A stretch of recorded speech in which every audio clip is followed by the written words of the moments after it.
What are we discussing today? We're going to update folks on our Smoky Mountain real estate investment. Why are you all dressed up? Dressed to impress Impress who? the most beautiful, kind, intelligent woman on earth in my heart. Such a sweet talker. I didn't say it was you. What? Of course it was you, boss. Of course. Good answer. But that means all the other times you didn't dress up, you're not trying to impress me. Oh Lord. I'm dressed up because I just finished with the meeting. Let's hurry up and finish this. I've got a flight to catch. All right, let's go. Howdy folks, welcome to our channel. I am Pushy. I'm Mushy. And we're the Pushy Mushy. Yeah! Serious. So, Be Serious is actually a gram-positive bacillus that has the potential to cause food poisoning. Seriously. We will do our best to combine facts with humor, but if we do make mistakes, please let us know and we will do our best to correct. Please like or dislike, hopefully not dislike, subscribe, comment, share, and press that bell icon. Great.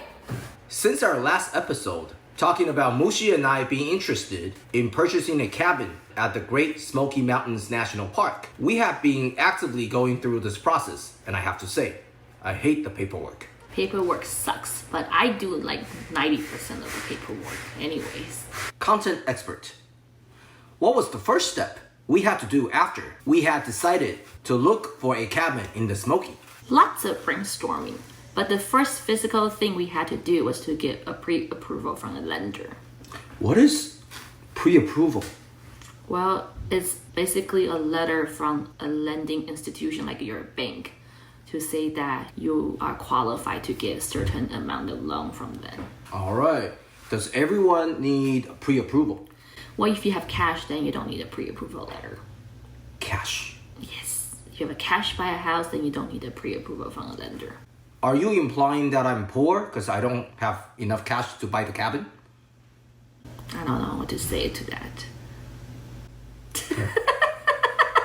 What are the general items that are required for pre-approval? Well, depends on what kind of employment you have. Usually people need 2-year tax return and probably like 2 pay stub, like the most recent ones, and your driver's license and your social security number.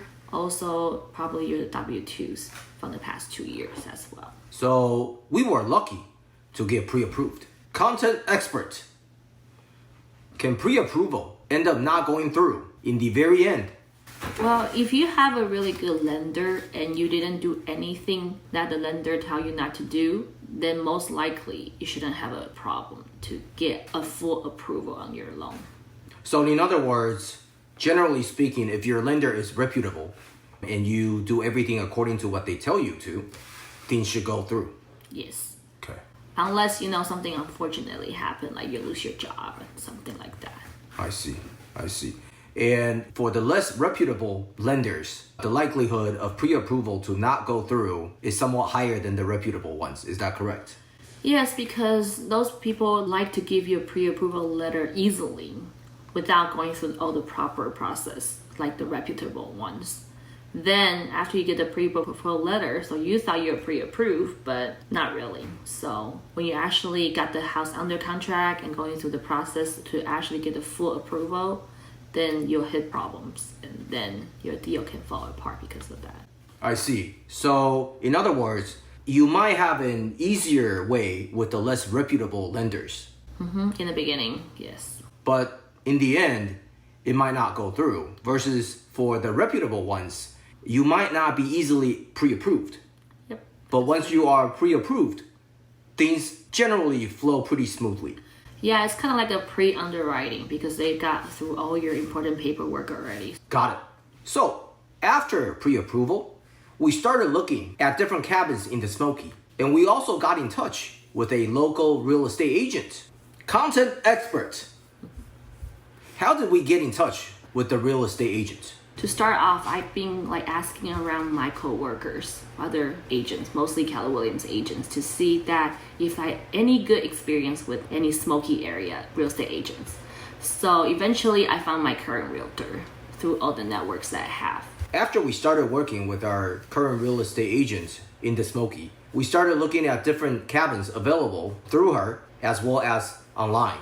There was a lot of good options. The key things that we considered include locations, view, number of bedrooms, lot size, and most importantly, The price. because Mushy thinks I'm poor, because I have to get pre-approval. I don't have cash. I did not say that. I did not say that. Fine. You just assume. I'm rich. You're not rich either. You're not poor either. Which is okay. Fine. I am okay. So location. Let's talk about location. All right. Well, in terms of the location that we were actively looking for a cabin, were there any particular regions that we were looking at? Of course, like we just picked the ones that we know the most people want to travel to. Such as? Like Pigeon Forge, Gallenberg, and Sevierville. Those three areas are the most popular one that people usually go. For the ones we were interested, we went ahead and put in an offer. Content expert. Do you have any strategies in making offers to make your potential bid more desirable? It is interesting when your client is also a real estate agent. So when I brainstormed with our real estate agent in the Smokies area, it was interesting. So she told me like how their local market is, and I came up with some strategies and we worked together. So for example, that our offer, we waive certain part of the appraisal price, and that helps us to win the offer because the seller feels more comfortable choosing our offer because we can guarantee a certain amount of money they'll get, even if the appraisal comes a little lower. It would be even better for the seller if we waive the appraisal completely, but you know, we didn't do that because we don't want to take the risk as buyers. And there's other strategy you can use, which I don't always implement, depends on case by case. There's like pass and fail inspection, or guarantee the seller a certain amount of money if you back out from the inspection, or an appraisal, or even financing.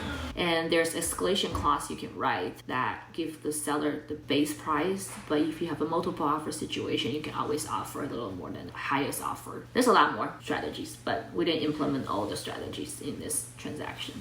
We want to sincerely apologize for the noise in the background. We have our cleaning folks in our house right now, and because I'm actually in a rush to go to the airport soon, so can't really filter that out for now.